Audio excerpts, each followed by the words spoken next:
Yeah, he was there. I hope he will join soon. No issue. So, Jagrati ji, myself, Prejish Nirbhaya, I am working as the chairman of Nirbhaya Debating Society. It's an Sir. honor to associate with VNK IAS Academy and Vinod sir, mainly to chat with the All India second rank holder Jagrati Awasthi ji. So, first of all, we would like to know about your preparations like that. So it will, Sir, yeah. I've already shared a lot of my background. I am an electrical engineer from Manit Bhopal in the year 2017. And from Okay. 2017 to 2019, I worked in BHEL Bhopal as an engineer. At BHEL, my interaction with a lot of people like contract labor and women, it forced me to think about a service which is more diverse in its scope and that gives me scope to work on ground. And civil services was the answer. I worked for around 6 months and in BHEL, I studied for 6 months in BHEL for this exam, but couldn't clear prelims in first attempt. Then I left my job and started full-time preparation. And then this was my second attempt. Oh, that's great. That's great. So, yeah, Rahul sir joined. Sir, Jagrati Awasthi ji is with us. We are just interacting with her. Am I audible to you? Am I audible? Yes, sir. Yes, sir. You are audible. No issue. Jagrati ji is with us. So I just started the kickoff. So you can also join. Of course, of course. Can we start with the questions? Yeah, Yes, sure, sir. Yes, sir. Jagrati ji, it's my honor, it's my privilege to have an interaction with you. And I was reading all your interviews. I was very happy. I'm very proud. Thank you so much for your time. Shall we start with the first question? Sure, sir. We have with us Jagrati Awasthi. We have a VNK Academy, one of the most prominent UPSC civil service academies who could bring out the best of the talents from our nations. Jagrati ji, thank you for your time. And let us start with your family. I have read more about your father, your brother who's studying for MBBS, and your mother. But can you just give a sneak peek into your family, please? So we are 4 people. My father is a professor of organon of medicine in Government Homeopathic Medical College, Bhopal. My mother was working as a sports teacher. She's a former national athlete. And then she became a sports teacher in a school. And she left her job in 2016 to focus on my and my brother's education. Then my brother is in MBBS second year. And he is 5 years younger to me. All these people have taught me so much. My father teaches me generosity, patience, being grounded. My mother teaches me to be energetic, to always have sheer determination. And my brother taught me to take calculated risk. My entire family has been a pillar of support for me. And I have been listening to your 8, 10, 12, 14 strategy. You increasing. That was very interesting. Could you please give us an insight on that so that students in future can also take inspiration? Now, since for this examination, one has to study for 2 years at least. Dedicated study, 1 year of preparation, 1 year exam cycle itself. So you have to study consistently every day. And since our mind is mind, it wants what it wants. So every day I would have fixed goals. As whenever exam was farther, I mean, in the initial months, it would be 8 to 10 hours, balanced study and a balanced lifestyle with a little physical activity and a little bit of curricular activities. So that I was mentally very balanced. I never thought that now I cannot study anymore. This should not have come to my mind.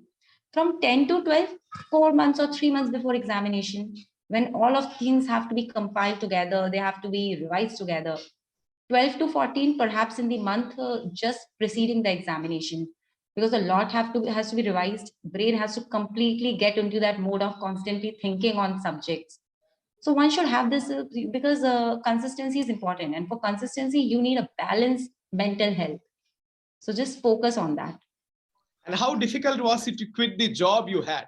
And what are the sacrifices you had to take? And what can be, because we understand that you have quit your job in hell. So, how difficult was that? And what are the sacrifices that a normal civil servant has to take? Sir, quitting job was one of the toughest decisions. I think more than this examination preparation, the tough decision was to leave. I was earning well enough. I'm from a middle class background, and my job was in Bhopal. It was a public sector undertaking. So everything was like a very rosy situation.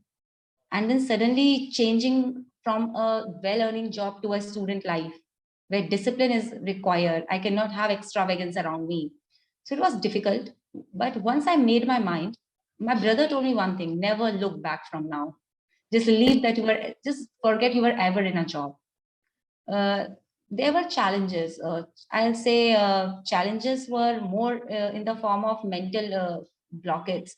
Sometimes when I would not perform well in the exam, I would think, was it a mistake to leave the exam? Had it been better if I not quit my job?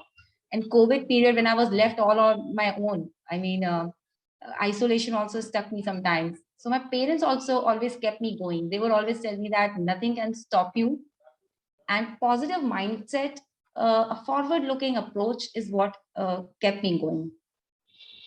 And what are the main pitfalls in the journey of a civil servant? Because these pitfalls are important to be guarded against. Can you please elaborate 1, 2, or 3 pitfalls that every aspiring civil servant, one of the most coveted exams, they have to take care?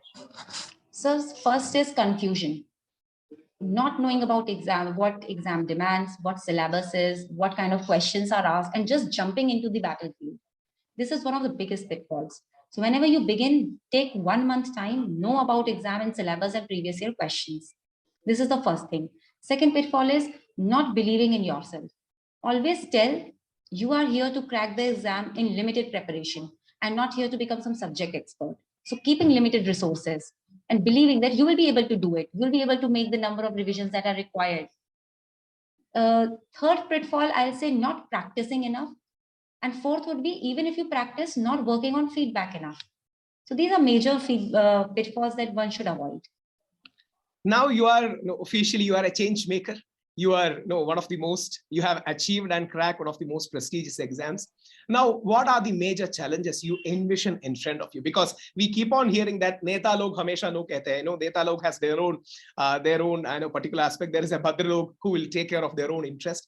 So how much a civil servant can really cause change, make change? Sir, I think civil service offers us an opportunity to make institutional changes. We work through a very elaborate institution of bureaucracy.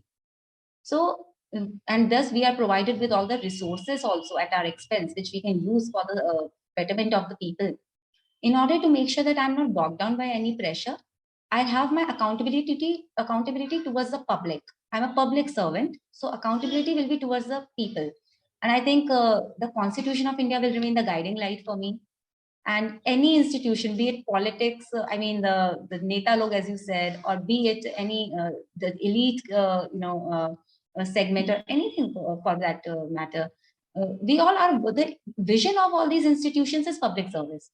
So I think if there's a convergence in the vision, I'll be able to handle any kind of pressure and make sure that I am able to make some change through institutions. So it is not specific just to me, but it is a sustainable change. What are the future milestones we can expect from you? Jagrati Awasthi, maybe I don't know whether you know about people like Raju Narayana Swami IAS who cracked. There are many prominent people who are great icons, or even civil servants like T.N. Sheshan earlier, who could really get us know what an election commission is. Many prominent IAS, IPS officers who cause change. So what are the future milestones? Is there any particular area you would like to intervene or reform? What are the future aspirations and goals you have? Sir, I would, 20, 30 years down the line, I would want to be known for as a person who revolutionized the village economy. Wow. I want business women in every house, small industries in every house. Government is having so many schemes and we are doing a lot already. But there are gaps which I should be the person to fill them. I should be there to empower all the sections of the society. Jagrati, on a social question, is it not a truth that post 1991, we have moved into more of a liberalized pro-capital economy, and the villages have been left out? during the freedom struggle and the subsequent decade, we believed in the Gandhian vision that India's soul lies in the villages. But we have really moved away, and every policy is right now benefiting more to the 30-35 crore middle class. The lower middle class strata of the society, the rural, the village population have been left out. So what would be 2 or 3 things that you would like to change there? And what would be you highlighting, flagging as issue with this huge majority of Indians?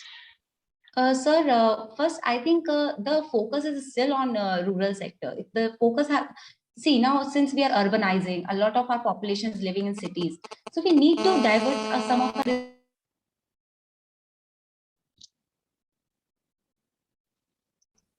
Since independence, there have been many cities that have grown up.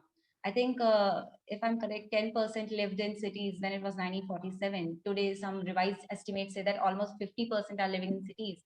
So we are serving our people. So if people are shifting their base, we have to address to them. Further, village is still our focus. But I think awareness is missing at the grassroots. I mean, a homeless person on the street should know what are his entitlements or her entitlements, and be able to go and ask the concerned authority, where are my entitlements? That kind of awareness, I think, is needed. And just 2 or 3 more questions, Jagrati. I was very curious to find out the mind of a top civil servant, a person who cracked. So do you watch all the TV news, or do you have interest in going through the current affairs? I mean, not through the papers, through the academic sense, but the popular TV debates that drive the narrative in one way or the other. Do you usually pay attention? More often than not, it is a fish market cacophony, but still, do you pay attention to such things? Sir, mostly, even before I started preparing, I would not watch mainstream news debates, because I thought some of them were quite biased, and there was not a balanced opinion. I did not learn anything out of them. So rather, I focused on Rajya Sabha TV, because it was more of an academic discussion. Yes. I think I judged them as a student rather than as a citizen. My approach was as a student, even then. So in mainstream debates, I thought I was not benefiting, as my sole purpose to benefit from them. So I thought Rajya Sabha TV has a very balanced approach, and this I followed them, sir. I mean, to be honest, as a person who is a conspirator and guilty of those debates, as a participant in them, more often than not, we found noise more than news. And unfortunately, that has become an unfortunate. Sir, actually, I think those news debates are not a platform for academic knowledge improvement or something. Those are more about discussions between different sections of society. Those are the voice of the people at large.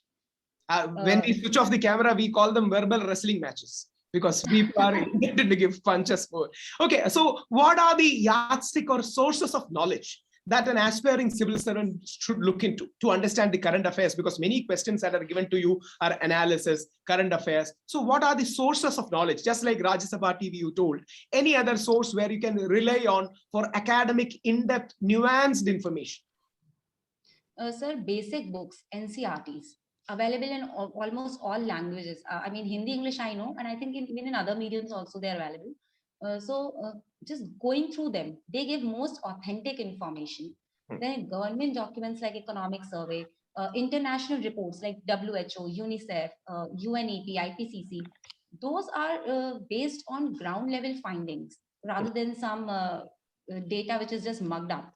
So I use these rich quality data and rich quality resources. If I have to read about environment, I'll read it from IPCC. I'll read it from, United Nations platforms. So I always kept high quality material for myself. And how would Jagrati envision her personal life going forward? About personal life, your family might be in 2 years or 3 years time will be pushing you to have marriage. You will have a personal life. So is it a hindrance, or is it helpful, or how do you view it? Sir, I think if I'll be professionally satisfied, I'll also be able to have that reflects in my personal life as well. And I think I'll try to manage. And women are capable of multitasking. It is a proven fact now. Yes. So, and since I have been in job and I was preparing at that time also, and I've lived with my family all through, so there will be family gatherings and everything. So multitasking has come to me. And one thing that I'm really hoping that my personal life never misses out is simplicity and groundedness. till I belong to a middle class family. So till now, my father, my mother, they always kept me very grounded, and I hope even in future, those values do not leave me. And Jagrati, just two more. How important is, spaces like VNK Academy or academies in preparation? Because many a times our students don't have such professional orientation. Many times when they get expert help, they can have this orientation. I think we can end with that question. Sir, I think, see, if you are starting the preparation and you do not have any idea, to be very honest, be honest to yourself.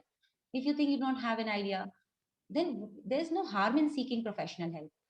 When my association with VNK IS Academy began at interview stage, when I gave mock interviews. Now, this was my first interview. I haven't had any interview with UPSC before.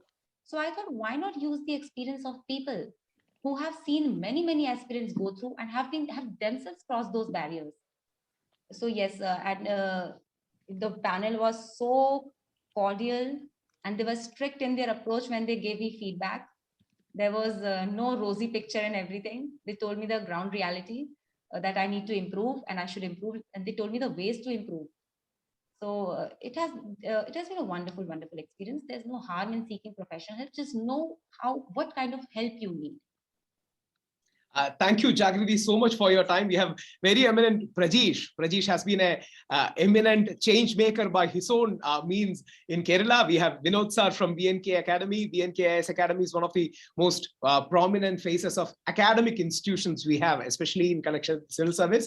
And thank you so much, Jagrati Awasthi. We are proud of you. We are proud of the achievements, and we are looking forward for a great civil servant who can be a real cost maker, especially to the village, the rural economy where soul of India lies.